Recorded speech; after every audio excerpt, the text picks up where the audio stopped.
Emil, well played. After the disappointment and criticism of last week, how much did you need that? A big win over the Champions League finalists. Yeah, definitely. I feel like it was an important result for us.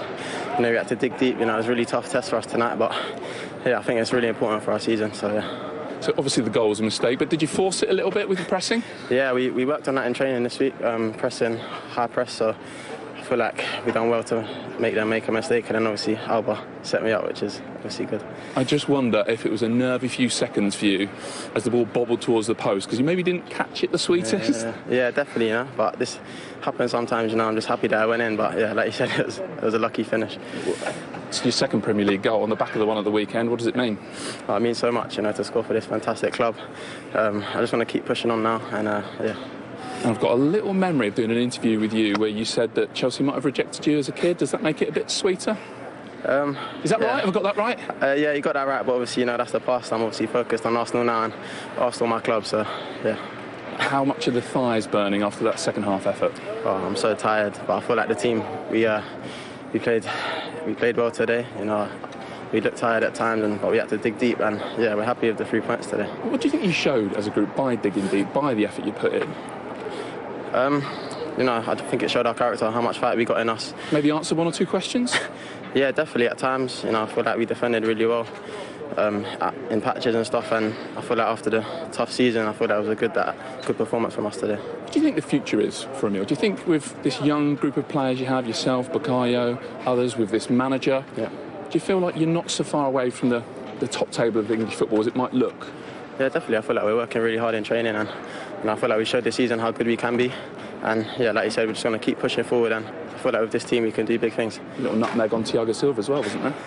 Oh, I can't remember, to be fair, but if it was, I'll take it. But yeah, I'm really happy with the result today. Well done. Thank you.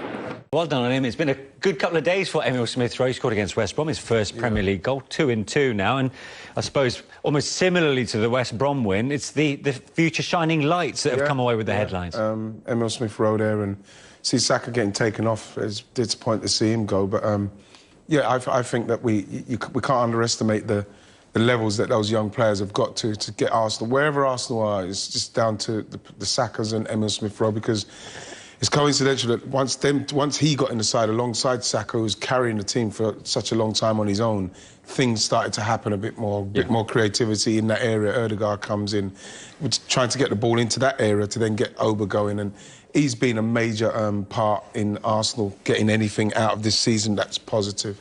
Yeah, but the way Arsenal dug in deserves some credit, does it not, Glenn? I think they do, yeah. I mean, they did dig out. Chelsea didn't open them up, didn't stretch them enough, but that back five stayed intact, particularly second half. And it was clear that's what they were going to do. They were going to get behind the ball.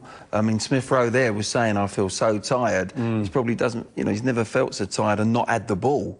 You know, normally you're tired when you want to be tired from keeping the ball, but they actually defended. The midfield were very on the toes of the back three. There was no spaces, hardly at all, for Chelsea to penetrate.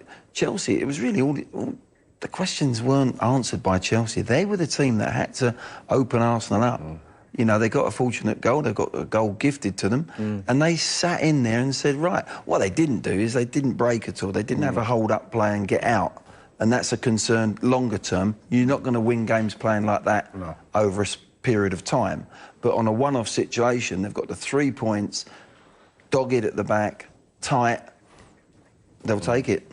You talk about it as a fortuitous goal, but as Smith-Rowe mentioned there, it was something they'd worked on in the week, just putting pressure on, and who knows what might come of it. Well, yeah, well, the thing is, like we see there, I think that Kurt Zouma is somebody that should be put pressure on, especially playing on the left-hand side of the defence. He's not comfortable, you can see him there, he looks very nervous, and that's what they did, that's what Arsenal did. They've done that well during the season, chosen their opportunities to press teams, and that's what I'd like to see more of, to be honest, and attack teams. But I think that the plan was always to attack, to try and press Chelsea, because I don't think we were ever going to play through them. But this is interesting, because many will look at Jorginho as maybe the primary fault for this goal, or the gaff, I should say. But it's Zuma's part in all of this that you think is key. Yeah, we saw it early on. He's actually saying, I need options. He's got options. He had options, a couple of opportunities in this move. And I think that the pressure they've put on him to make him have to play back to Jorginho, who then was rushed by Emil Smith-Rowe, saw his opportunity, and then Arsenal got the goal. Yeah. But like I've always thought that it was a weakness, Kurt Zouma. We could be very easily saying if that ball goes into Gilmour, which it should have done, off his left foot, Zouma, we're saying look how they've played through the press. Yeah. And Chelsea would have been right at Arsenal. And the difference is that poor decision from Zouma to go back to Jorginho, and Jorginho's panic and back pass with the keeper outside, then all this happens. But we could be analysing it the other way. Chelsea might have gone and scored from there by beating the press. Yes. But, you know, you've got to give credit to Arsenal. They were prepared to throw 4 players up there and press hard. There wasn't much room for error for Smith-Rowe there, was there? No, and like I say, he really flashed his leg. I was delighted for it to go in for him because you can imagine if he misses that, it's almost like an open goal, but he got the luck he deserved.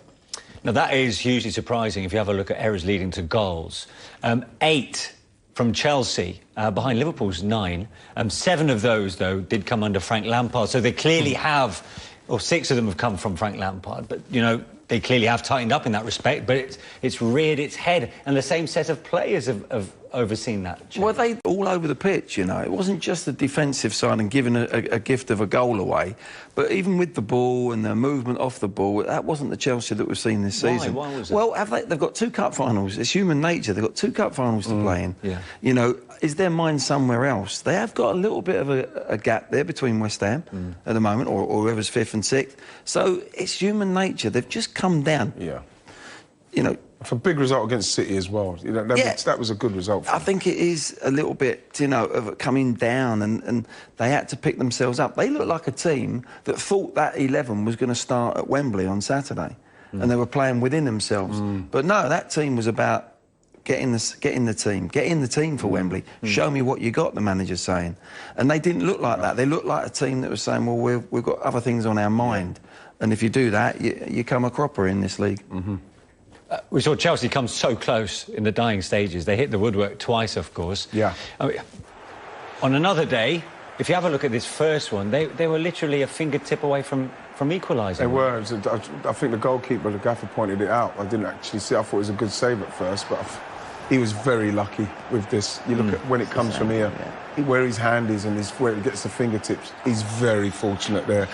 And then I think Giroud, this is just going, it's just a little bit too high. I think he's done brilliantly to get it back on target. But I think Arsenal, you know, the way they defended today so resolutely, I think they do deserve that little bit of luck. But I think if I'm Chelsea, I probably think to myself, we could have done more. They should have done more. They should have taken more chances passing balls into forwards and trying to pass balls into space. They didn't do it. You can almost see what that body language is, isn't it? It's just not going to be our day. Yeah. He was as frustrated as the players were, to be honest, out there. But he would be the first to know that was nowhere near the standard that they've set this season, and they've come down from it. What I think they needed a, you know, that's the one thing maybe I said it before the game, they've got every sort of aspect, component. Maybe they need to play poorly and get a point or win, and they haven't done that. Because they keep going 1-0 up, a lot of the times, Chelsea, they need to hit a team on the break. That's when they're very best in Europe, and when they go 1-0 up, that suits them. They're a very exciting team on the break. They can defend like Arsenal did second half. They can defend like that with 5 men across the back, tight. But today, there was only a couple of occasions when there was some space second half, particularly behind Arsenal's defence, and they actually did get in behind. Hudson-Odoi got across and pull it. That's the only chance they had second half, apart from what we just saw, a header. So they've got work to do still when they've got to chase a game. Yeah. And while it wasn't pretty overall from Arsenal, there's no doubt Mikel Arteta will want to accentuate the positives of the way that they kept that clean sheet in the end. Yeah, because it takes a lot to stay that disciplined, you know, because, like I said, Chelsea are a quality side. Look, you've got everybody back. OK, Aubameyang's up there, but then you watch Aubameyang, even he goes and gets involved to make sure that they, you know what I mean, that they kind of put them under pressure and keep them at bay. You know, you see Chelsea trying to come, and then they go wide again, but like look at Arsenal's defensive lines, look at them again. That's very difficult. And then you have to have people who are willing to pass the ball through those little areas to then hold it. Can he hold it there? Can he get something? Can Reece James now, can he get that in? Then it comes to Hudson-Odoi, bam, over the bar. So Arsenal have done well trying to come, and then they go wide again. But like, look at Arsenal's defensive lines. Look at them again. That's very difficult. And then you have to have people who are willing to pass the ball through those little areas to then hold it. Can he hold it there? Can he get something? Can Reece James now, can he get that in? Then it comes to Hudson-Odoi, bam, over the bar. So Arsenal have done well doing that. I think not only is it, like we're showing, the body's behind the ball, but if you look, wherever the ball's been passed, there's a first man getting the head down. There again, look, getting the head down. They're pressing the ball there.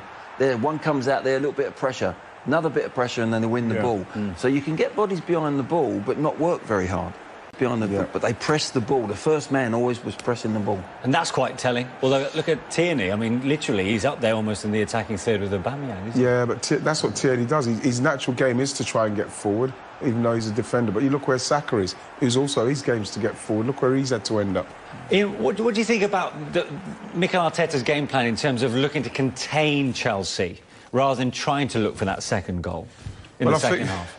Well, I think that the way Arsenal play with the players we had on the pitch, Saka, Ødegaard, Aubameyang, Smith Rowe, that doesn't sound to me like a team that you're putting out to be defensive. And in the end, you see Saka and Aubameyang get taken off. It looks to me like it's a team where you've got Partey and you've got El Neni to get the ball into Ødegaard, so we could cause Chelsea problems. In the end, I think the way the game transpired, it kind of, Chelsea put the pressure on and then they reverted back to it. I think you could see how disappointed he was. He was actually, wasn't sure that he was surprised that it was his number that came up, actually. I think even you look at how Aubameyang looked, because as a striker, Gaffer, you look at Aubameyang seeing Saka going off, he's thinking, hang on a minute. Where's my service? Where's my service going? Where's my service gone, yeah. You know, and so it's, and then you see, then he gets taken off. So what's happened in this game for me is that he wants to get the 3 points and now he's turned it into a game where I'm going to hold what I've got now.